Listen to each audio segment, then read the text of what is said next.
Bienvenidos a un nuevo video. El día de hoy vamos a hablar acerca de distintos temas. Te apuesto que a lo largo de toda tu vida has visto los diferentes cambios que ha sufrido el internet a lo largo de toda esta historia. Pero ¿sabes algo? También la educación ha sufrido distintos cambios y pues con ello ha ido evolucionando. Hablaremos de distintos tipos de web y educación que existen. También hablaremos acerca de unos términos que pues yo creo que hoy vas a descubrir un poco más a detalle. La primera sería la web 1.0. Esta web fue la primera que apareció a pesar de los años 1990. Fue aproximadamente en esa época cuando comenzó a surgir el internet. Es una red estática y aparte era de solo lectura, ya que los usuarios solamente recibían la información y la leían o solamente ellos la publicaban. O sea, es decir que no había ninguna interacción, no era una red dinámica, era una red centralizada y unidireccional. Además de que los usuarios pues eran agentes pasivos, ya que pues no podían interactuar con las demás personas y pues solamente ellos publicaban algo o leían algo, no había absolutamente ninguna interacción. Además, en esta red pues se utilizaba para pues ver contenidos o para pues motores o páginas de búsqueda de información. Muy bien, en el segundo cambio, es decir, la web 2.0, aquí vamos a ver más que es una web en donde hay más interacción, es una red más social, ya que aquí surgen como las redes sociales. Esta web surgió a partir de los años más o menos como en el 2004, fue que empezó a surgir y se empezó a nombrar. Permitía más interacción, comenzaron a surgir las redes sociales, también había como pues el hecho de estar compartiendo cosas, podías compartir contenido multimedia, es decir, pues audio, video, imágenes, y era hipertextual, es decir, que era vista desde diferentes perspectivas de las personas. Está basada en comunidades de usuarios, por lo que comenté de que surgen las redes sociales, los usuarios se les hacía más fácil comunicarse y pues tenían una facilidad más grande para compartir, interactuar y colaborar entre ellos. Es una red que ya cambia a ser una web bidireccional. La web 3.0 comienza a operar a partir del año 2010.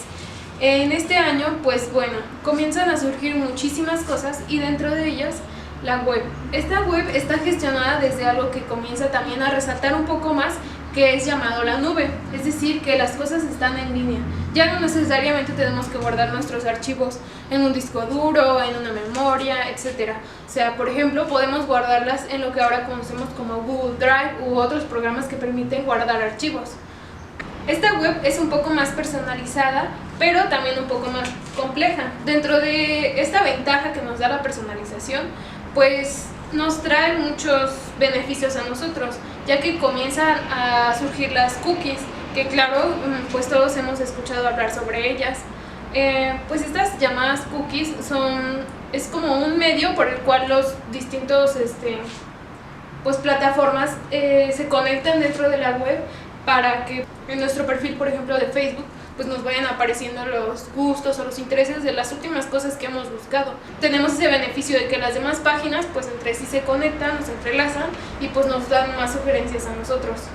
Pasamos a la última web, a la web 4.0, que es la que estamos viviendo en la actualidad. Esa comenzó a surgir a partir del año 2016. Del 2016 hacia acá es la web 4.0.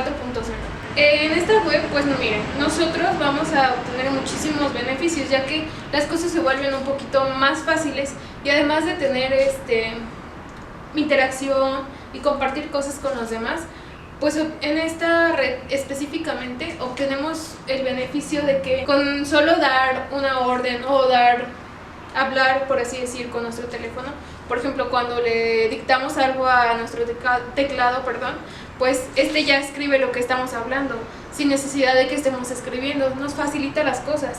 En donde, por ejemplo, cuando le hablamos a Siri o a Google, es decir, poner en marcha un conjunto de acciones, con solo hablar o decir algo a nuestro teléfono, a nuestra tablet, etc.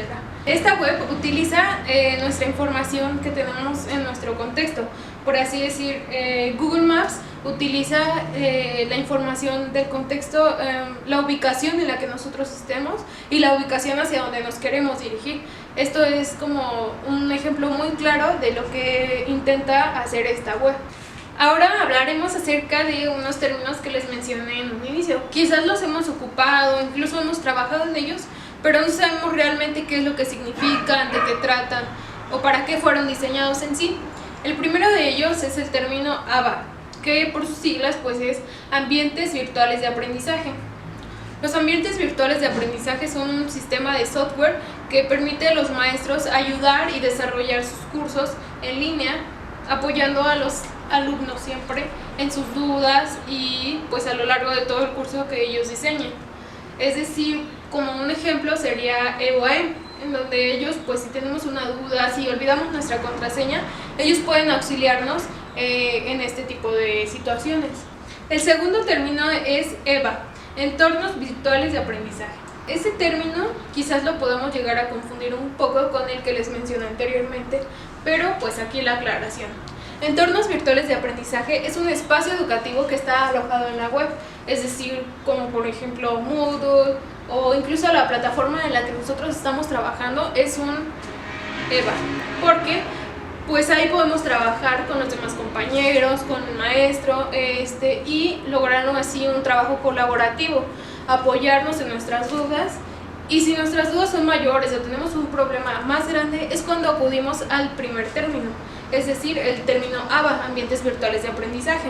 El último término es OVA, Objeto Virtual de Aprendizaje. Este término pues es como muy común o muy usado tal vez en nuestras plataformas, porque pues es un objeto que no es un recurso didáctico que es físico, sino es un recurso didáctico que es multimedia, hipertextual, es decir, que es visto desde diferentes perspectivas. Multimedia porque podemos incluir audio, imagen, video, etc. Y también es digital pues porque está en la web. Este último pues nos ayuda mucho en el primer término, que si recuerdan fueron los ambientes virtuales de aprendizaje. Nos ayuda mucho en ese, y en el segundo es como la materia base, o sea, la materia prima, porque pues nosotros, por ejemplo, como futuros docentes, para dar una clase necesitamos material didáctico físico, o incluso pues podemos utilizar este material didáctico que sería digital. Nosotros no sabemos a qué nos podemos enfrentar en un futuro, pero pues creo que esto sería como una herramienta de gran ayuda, porque podríamos presentarles a nuestros alumnos sin necesidad de estar en el aula, pues podríamos presentarles un video quizás acerca de el tema o la temática que vamos a tratar ese día, o para ponerles quizás un ejemplo, como lo hacen ahora los maestros o incluso algunos docentes que yo tengo, me ponen ejemplos de lo que ellos me están explicando mediante videos o imágenes para que yo lo entienda de una mejor manera. Entonces,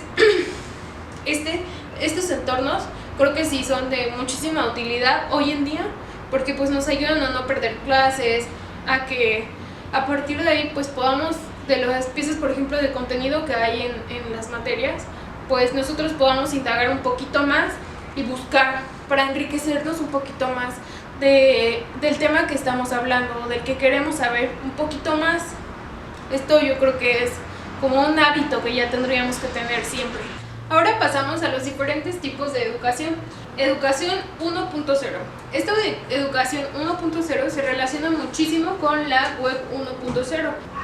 En esta educación los alumnos trabajan pues mediante dictado, mediante apuntes, mediante libros de texto que pues los docentes solamente los llenan de información, los saturan y ellos a lo mejor no saben ni siquiera cómo procesar o qué hacer con tantísima información que ellos les proporcionan. Igual así sucede lo mismo en la web 1.0, o sea, la gente obtiene información, lee, pero no sabe qué hacer con ella, cómo lo va a llevar a la práctica.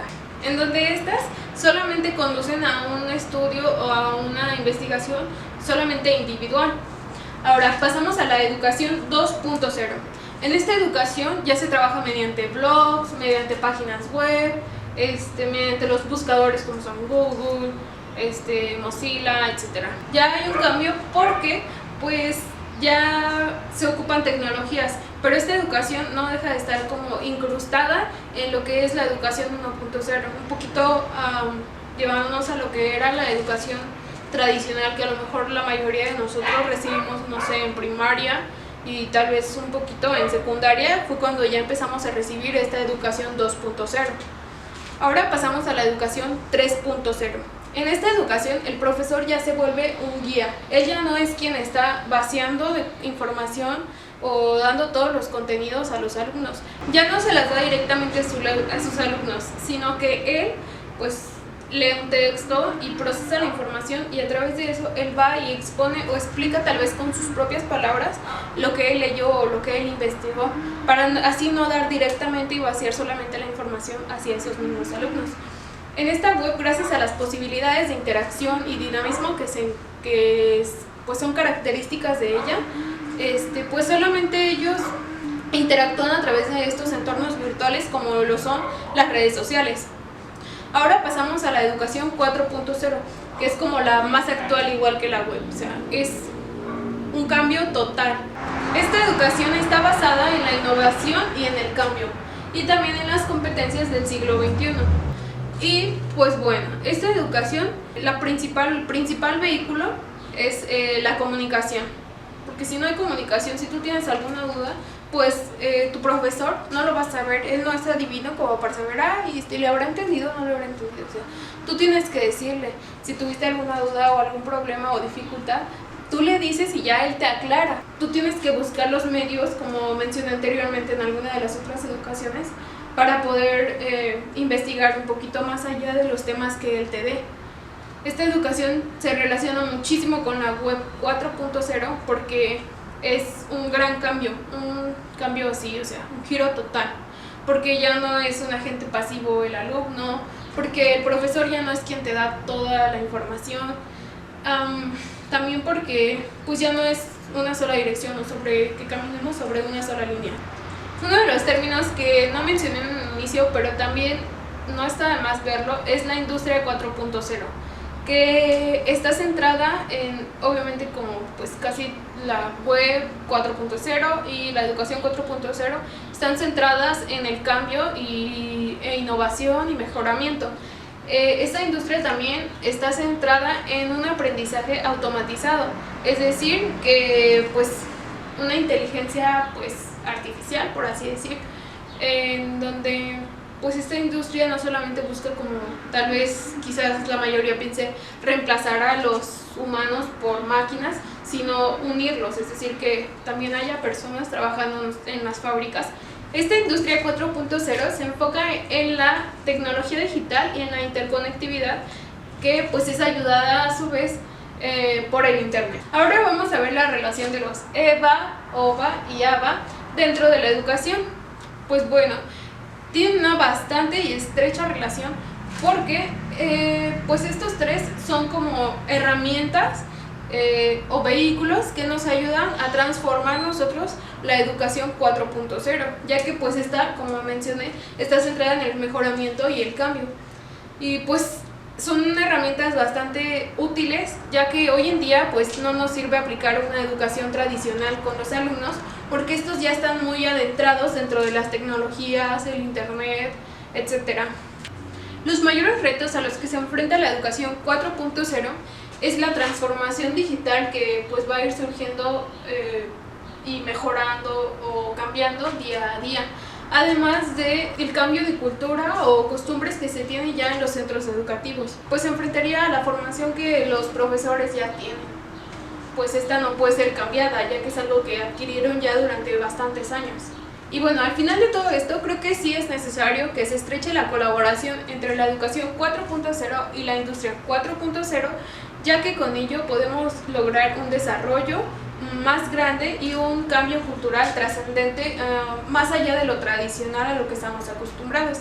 Quizás en México no pueda llegarse a aplicar aún porque no estamos lo suficientemente conscientes de lo que todo esto llevaría, porque son cambios demasiado drásticos y en México pues no estamos muy acostumbrados a que las cosas cambien a como nosotros ya las tenemos planteadas o a la que ya nos acostumbramos desde hace muchos años, y esto no es de apenas, o sea, como lo menciono, son años, por lo cual sería muy difícil que en México pues se alcanzara. Claro que no sería imposible, pero sí sería un poquito difícil que la gente o que todos nosotros pues nos acostumbremos a lo que es este gran cambio.